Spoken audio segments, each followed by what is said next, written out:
Boa tarde. Vamos então dar continuidade à proposta deste canal, que é, como dissemos na apresentação do mesmo, que é suscitar algumas discussões, alguns debates acerca de alguns temas muito próprios do mundo contemporâneo, mas não apenas. Estaremos aqui procurando a cada novo vídeo fazer alguma análise, alguma discussão sobre assuntos de filosofia, de ciência política, de filosofia moral, de filosofia política, não para responder, mas para concitar aqueles que participam ou vierem a participar deste canal a promoverem suas discussões, suas análises. Antes, faço aquele pedido clássico de que se inscrevam e apertem, cliquem lá no sininho à direita, na parte superior da tela de vocês. Meu objetivo ao fazer estas algumas indagações é um objetivo que precisa ter algum encadeamento entre elas, para que não fiquem tão soltas entre si e tão desconexos os temas que aqui veremos. Hoje, por exemplo, eu penso em fazer uma pequena análise sobre o que se pode compreender de uma maneira geral, e isso não é assim tão elementar, por direita e por esquerda no âmbito político. Um pensador italiano, um jurista e um filósofo, Norberto Bobbio, escreveu que saber se somos de direita ou de esquerda dependerá da atitude que tivermos diante do valor da igualdade. Portanto, a igualdade ou a ideia de igualdade era o conceito balizador para a determinação das almas que se comportassem mais favoravelmente ao pensamento geral da esquerda e das almas que se comportassem mais adequadamente ao pensamento geral da direita. A direita e a esquerda, a rigor, se formos fazer uma análise histórica, existem desde a antiguidade, só que não eram assim chamadas. A designação direita e esquerda aparece ao tempo da Revolução Francesa, isso muitos sabem, não é? E se desenvolve ao longo de grande parte do século XIX. Para assim definirmos, aqueles que eram favoráveis à monarquia ficavam na Assembleia Nacional à direita, e aqueles que eram favoráveis à República, que continha as ideias revolucionárias de então, ficavam à esquerda, no que diz respeito ao local onde se encontrava o rei. Portanto, direita e esquerda, de certa forma, imantou para si uma série de conceitos adjacentes que fez com que nós localizássemos, basicamente, na esquerda uma ideia de transformação, uma ideia de vanguarda, de modificação do status quo, das coisas em geral. E a direita, com sua condição mais conservadora, mostrando-se o contrário, mostrando-se mais voltada à ideia de não alteração do estado geral das coisas. O que ocorre com o passar do tempo é que esta aproximação do Estado moderno nascido com a Revolução Francesa, do sistema capitalista que ganhava bom corpo naquele tempo, esta aproximação fez com que, de alguma forma, vinculássemos o pensamento de esquerda e de direita a questões mais específicas, como, por exemplo, a questões voltadas à economia, né? Aqueles que eram mais adeptos do livre mercado foram constituindo a direita e aqueles que eram a favor da atividade tuteladora de um Estado maior foram se colocando um tanto à esquerda. Portanto, o livre mercado, ou o mercado propriamente dito, acaba se tornando no capitalismo uma marca essencial para a identificação da direita e da esquerda. Mas ela não é apenas isto. É que, claro, na medida em que o capitalismo é o sistema econômico hegemônico, a marca do que se quer conservar ou do que quer se transformar se estabelece no âmbito da economia. E, portanto, esta designação de ser-se de esquerda ou de ser-se de direita vai conectar-se de uma maneira muito estreita com o nosso posicionamento diante da economia de mercado ou diante de um Estado maior, mais agigantado, mais gerente.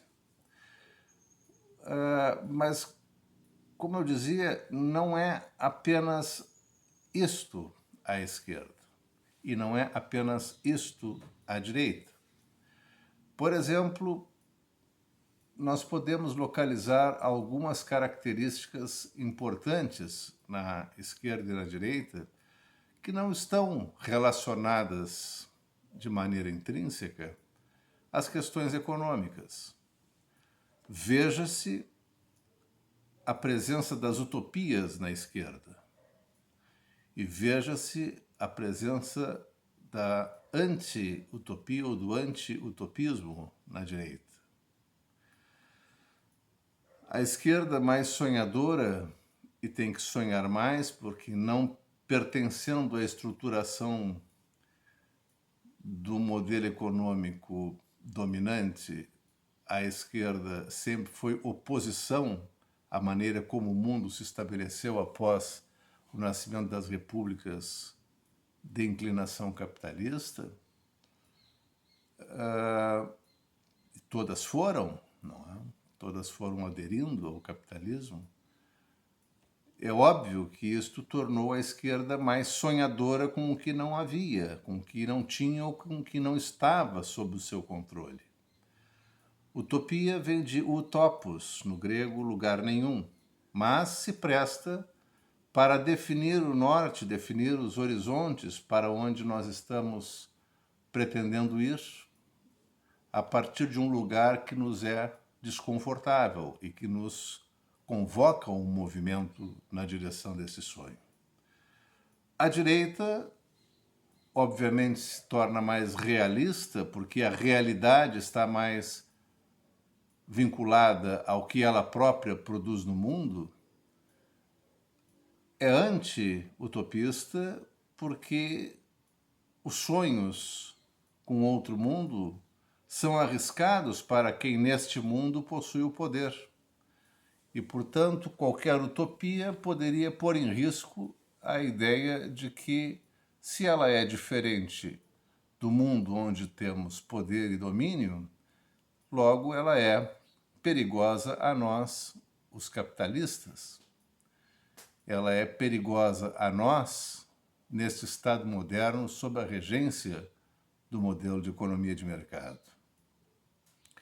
Mas a esquerda, ela é também profundamente vinculada a uma ideia de igualdade ou de igualitarismo. E a direita é vinculada a uma estreita de liberdade.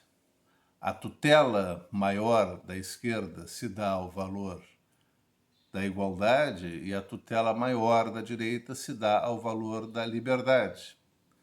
Mas é curioso notarmos que, de uma maneira geral, ao menos do ponto de vista principiológico, nós vamos verificar que a esquerda tem uma preocupação concentrada na igualdade, sem que, salvo aquelas construções históricas que se transformaram em ditaduras e foram radicalmente, por um autoritarismo extremo, contrárias à liberdade, a esquerda é favorável à liberdade sem a supressão, favorável à igualdade sem a supressão da liberdade.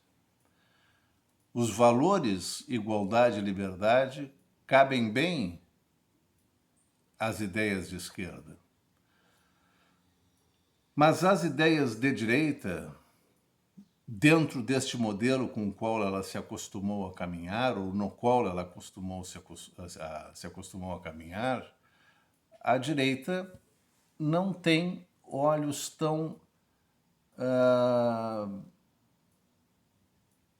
benévolos à ideia de igualdade. Porque o sistema capitalista, com suas contradições e com o seu vínculo com a acumulação de capital e a concentração de riqueza na mão de muito poucos, a direita não lida bem com o valor de igualdade. É da natureza do sistema capitalista a produção da desigualdade social. Salvo aquele capitalismo que nasceu depois da Segunda Guerra, ou aquele modelo de Estado capitalista, talvez o social-democrata, o Estado do bem-estar social, estes mantiveram algumas características de defesa contra os excessos e os abusos do capitalismo. Mas, compreendendo genericamente, ampliadamente, historicamente, na história das ideias, o capitalismo é francamente favorável à ideia de liberdade, mas compreendamos aqui a ideia de liberdade de mercado. A ideia de liberdade para a produção da riqueza e a acumulação da riqueza no modelo que supõe a formação da pobreza. A direita, portanto, vista sob este aspecto, ela possui uma densidade moral diversa, e não vamos aqui fazer agora uma comparação, mas ela possui uma densidade moral diversa da esquerda política. A esquerda política, talvez, quem sabe, por ser próprio da sua utopia, por ser próprio do seu sonho, atingir um mundo mais igual e onde as pessoas sejam livres, ela tem considerações pela liberdade, mas não pela liberdade de mercado, e sim pela liberdade de expressão, a liberdade própria das democracias, a liberdade que engloba a chance do espírito individual mover-se sem tantas restrições. Esta liberdade, quando transportada para o âmbito da direita política, é admitida, é acolhida como uma liberdade de sou livre o suficiente para produzir riqueza acumulada e, portanto, sou livre para de tudo fazer com a finalidade de enriquecer, mesmo que para tanto outros e muitos empobreçam em face do que eu próprio acumulo. É claro que isto supõe uma série de análises detidas, inclusive, do funcionamento específico do sistema capitalista, que é extraordinário, não podemos negar, e, portanto, não pode ser resumido ou condensado numa noção assim como essa que estamos a fazer. Não? Agora, é preciso que nós, a partir disso, a partir dessa compreensão ampla do que possa ser a direita e o que possa ser a esquerda, é preciso que nós venhamos a descer os nossos olhos aqui para o Brasil. Porque também se encontra dentro da direita, assim como se encontra dentro da esquerda,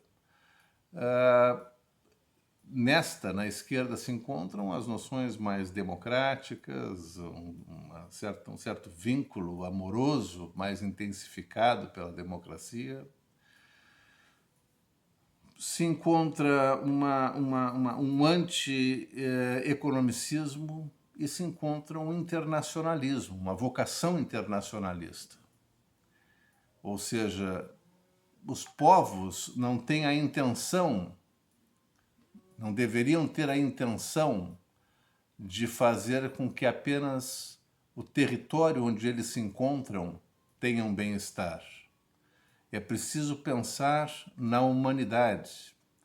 E esta é outra das utopias da esquerda, ou de certo viés da esquerda, o viés libertário em relação à humanidade. Na direita se encontra o contrário, se encontra um economicismo, as teses vinculadas à economia de mercado, a gerência do mundo humano se dando pelo dinheiro e a solução dos dramas humanos podendo ser comprada pelo dinheiro ou impedida pelo dinheiro. E também há uma dose muito grande de nacionalismo. Esta ideia de patriotismo, de civismo e de nacionalismo que restringe as fronteiras de um dado Estado à intenção da felicidade, do bem-estar, inviabiliza uma irmandade universal entre os povos, porque cada um, querendo ser a seu modo mais rico e mais feliz, exatamente porque, sendo mais rico, será, em tese, no economicismo da direita, mais feliz, é possível que povos queiram esmagar outros povos. É possível que nações queiram destruir outras nações. É possível que países queiram guerrear com outros países por questões econômicas.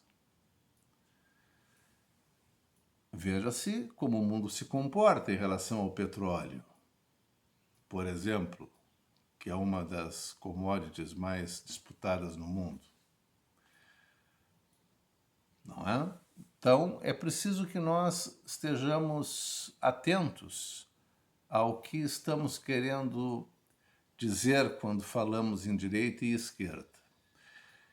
E é possível localizarmos dentro da esquerda, dentro desses limites esquerda e direita, a extrema esquerda, a esquerda propriamente dita, a centro-esquerda, o centro-direita, a direita e a extrema-direita. Lá na extrema-direita, talvez esteja o núcleo conceitual da filosofia política que possa explicar o nosso momento histórico, aqui, pelo menos brasileiro, nos dias correntes. Tem-se falado muito que o governo atual é um governo fascista ou neofascista, é um governo até mesmo nazi-fascista. É preciso que saibamos bem o que estamos querendo dizer quando falamos estas expressões, porque são acusações duríssimas e imputações de características políticas que já ocorreram na história com grandes desastres e tragédias humanas, notadamente no período entre guerras, entre as duas grandes guerras e durante a Segunda Grande Guerra. Então, o nazismo e o fascismo, para que possamos chamar alguém ou um governo desta forma, é preciso fazer-se com uma certa responsabilidade. Não? Mas o nacionalismo, decantado na forma de um patriotismo, que possui características que podem pressupor a violência, podem pressupor o distrato, podem pressupor a brutalidade, o vilipêndio, o esquecimento da lei, o abandono das garantias constitucionais, a ameaça à população, práticas claramente destrutivas, práticas claramente nocivas à população em geral, também não podem nos fazer desconsiderar a hipótese de qualificarmos filosófico-politicamente um governo como o atual, de Jair, como um governo de características ou de inclinação fascistas ou até mesmo nazifascistas. Mas esta é uma segunda inserção conceitual. Sobre ela nós teremos que voltar num próximo vídeo. Sobre hoje falamos um pouco sobre direita e esquerda, vimos algumas das características de cada um desses vieses políticos e localizamos dentro do campo da direita, lá na extrema direita, o nazismo e o fascismo, e precisamos desvendar um pouco algo que, sendo muito novo, não tem ainda garantias conceituais sedimentadas e que se restringe à expressão bolsonarismo. O que significa sermos bolsonaristas? O que significa sermos lavajatistas? O que significa a pauta da direita hoje no Brasil, bifurcada agora com esta briga entre Sérgio Moro e Jair Bolsonaro, entre lavajatismo e bolsonarismo. O que significam as expressões? O certo é que ambas são inimigas da política, tal qual a política foi concebida pelas teses iluministas e trazidas repúblicas que nasceram depois da queda das monarquias europeias, notadamente a francesa. Mas isso terá que ser visto num outro vídeo, no próximo vídeo, talvez no próximo, para darmos sequência ao que vamos falando. Vamos tentar compreender melhor o que significa esta que talvez seja uma falsa oposição entre lavajatismo e bolsonarismo, porque entre ambos tem muito mais pontos de contato do que divergências. A questão é o modus operandi e a evidência do modelo de violência que cada um contempla. Mas isso nós faremos numa outra oportunidade. Muito obrigado pela atenção. Não esqueçam, inscrevam-se no nosso canal e cliquem lá no sininho para receberem as notificações a cada vídeo lançado. Obrigado, uma boa tarde, fiquem bem.